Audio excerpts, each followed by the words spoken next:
प्रिय दर्शकों, जय श्री राम, हर हर महादेव। आज हम इस कार्यक्रम में चर्चा करेंगे जो दैत्य गुरु शुक्र हैं वह अपने नीच राशि में प्रवेश कर रहे हैं। ये वही दैत्य गुरु शुक्र हैं जो कि वैभव के, आधुनिकता के, ऐश्वर्य के कारक ग्रह। और सबसे बड़ी बात यह है कि जो भी कला, संगीत और अभिनय के क्षेत्र से जुड़े हुए जो लोग हैं, ये उनके लिए विशेष रूप से कार्यक्रम है, क्योंकि उसी के कारक ये ग्रह शुक्र हैं। और यह अपनी नीच राशि में यह प्रत्येक वर्ष जाते हैं, किंतु इस बार का इनका नीच राशिगत होना अत्यंत महत्वपूर्ण क्यों है? तो इसके पीछे सबसे बड़ा जो रीजन है वो रीजन ये है कि शुक्र जब अपने नीच राशि में होंगे, उनके ठीक 180 डिग्री पर शनि वहां पर पहले से ही गोचर कर रहे होंगे। अर्थात ये जो स्थिति बन रही है शुक्र की और शनि की परस्पर दृष्टिगोचर की जो स्थिति बन रही है, यह निश्चित रूप से जब शुक्र परम नीच के होंगे, ये उस समय अत्यंत दुष्कर स्थिति में वे लोग रहेंगे जो कला, अभिनय और संगीत के क्षेत्र से जुड़े हुए, और विशेष करके जिनकी जन्म कुंडली में यह शुक्र मार्केश बन के बैठे हुए हैं और वो यदि इस क्षेत्र से जुड़े हुए हैं तो उनके लिए अत्यधिक यह नुकसानदायक स्थिति रहेगी। अब आइए हम प्रत्येक जो है राशियों के अनुसार इसको जानने का प्रयास करें कि प्रत्येक राशि के अनुसार इसका क्या शुभाशुभ फल देखा जाएगा। आगे बढ़ो उसके पहले मैं आपको पहले ये बता दूं कि ये कब तक रहने वाले हैं।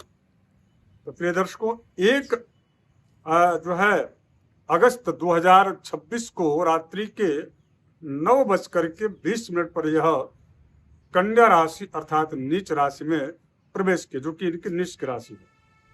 और ये 4 सितंबर 2026 दिन शुक्रवार की रात्रि 10:26 तक रहेंगे। इस दौरान चूंकि ज्योतिष का सिद्धांत है कि जब भी ग्रह 6 डिग्री से 24 डिग्री के भीतर का हो तो वह अत्यंत बलवान कहा गया है। उसकी शक्ति जो है अत्यधिक बढ़ी हुई मानी जाती है, अत्यधिक जो है शुभाशुभ फल प्रभाव में उसकी तीव्रता देखी जाती है। किंतु यहाँ शुक्र में ऐसी स्थिति नहीं है। शुक्र परम नीच के कन्या राशि में 27 डिग्री पर होते हैं, और वो जो समय हमने संकेत जो पहले किया है, वह जो समय है वह समय 31 अगस्त से लेकर के 4 सितंबर के बीच का है।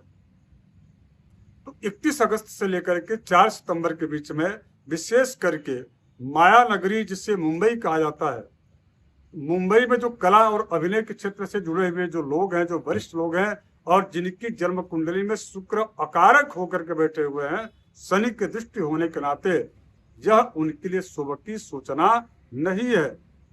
उनको विशेष रूप से सावधानी इन दिनों यानी कि 31 अगस्त से 4 सितंबर के बीच में रखना पड़ेगा। अब आइए राशिगत क्या स्थितियां उसे जान लेते हैं। मेष राशि के यह ठीक 6ठे स्थान में बन रहा है।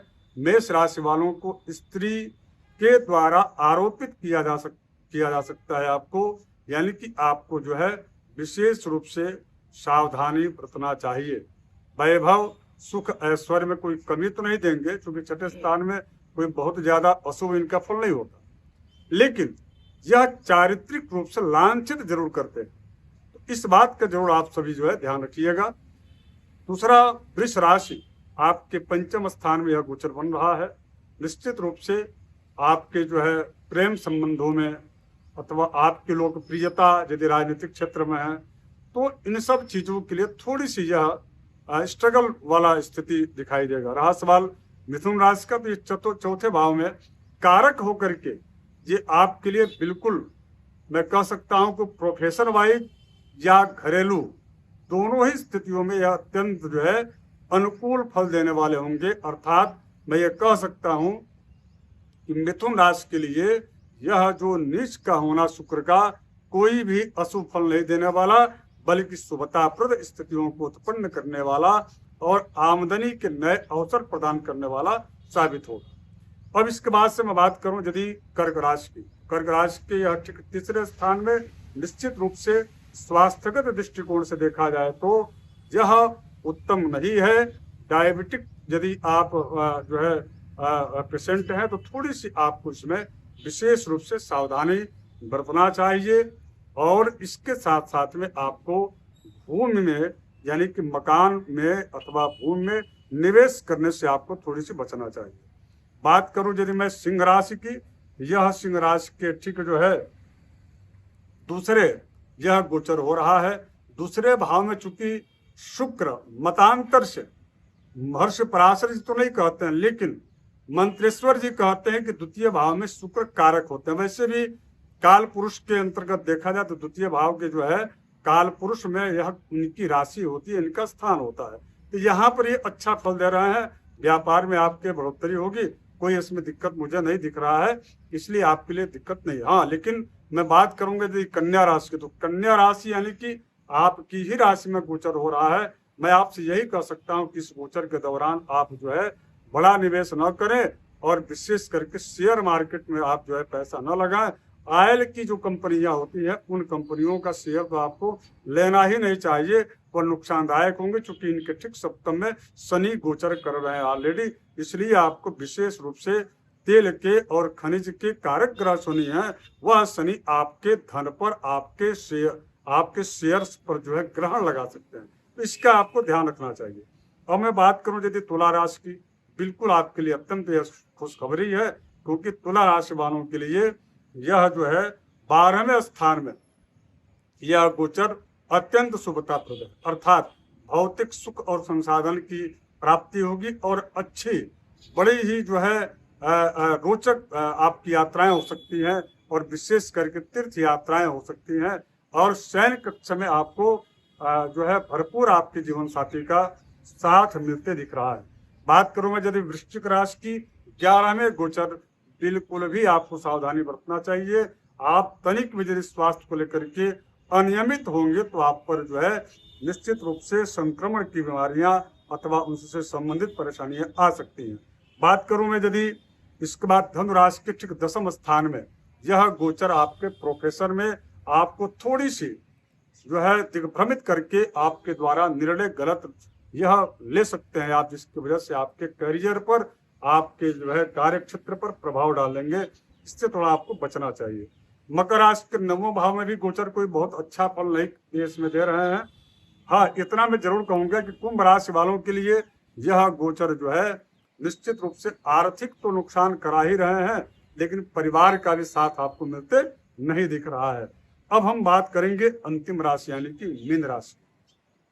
दर्शकों, मीन राशि वालों के लिए ठीक वृष राशि और तुला राशि के अनुसार ही, के अनुरूप ही आपको फल मिलने जा रहा है। यानी कि यहाँ पर जो है शुक्र अपने उच्च की स्थिति में होते हैं, परम नीच के होने के बाद भी चूंकि इनकी दृष्टि इस पर पड़ रही है, पहले से यहाँ शनि विराजित है।